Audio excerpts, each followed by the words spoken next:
jullit bu góor ak bu jigéen weer waa ngi ñëw jëm si ci yéen nañ farlu gaaw jublu ci yéen làq nga neeli Ramadan lay farata nga matale la cay sunna nga ràññale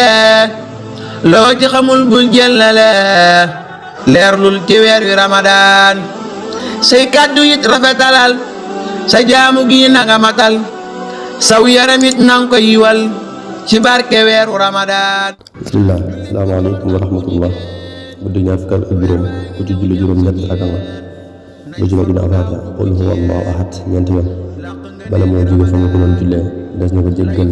bakkaaram yëpp te yàlla du ko mën a mukk yàlla nangu ñu te nangul leen asalaamaaleykum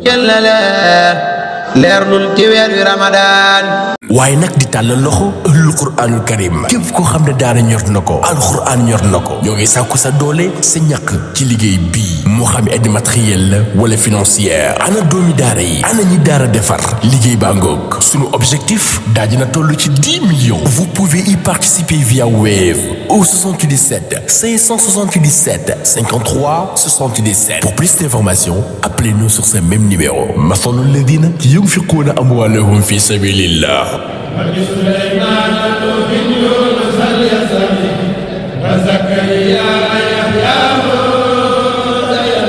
bismillah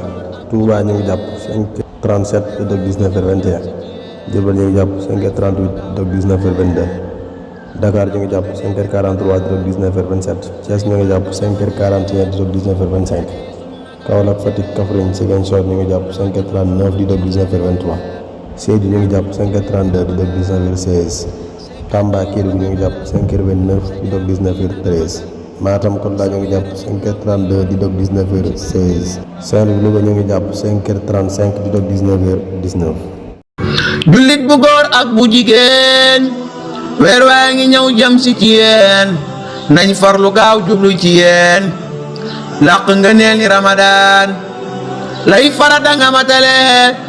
la cay sunna nga ràññale loo ci xamul bul jëllale leerlul ci weer wi Ramadan say kàddu it rafetalal sa jaamu gi na nga matal saw yaramit nang ko yiwal ci barke weeru Ramadan.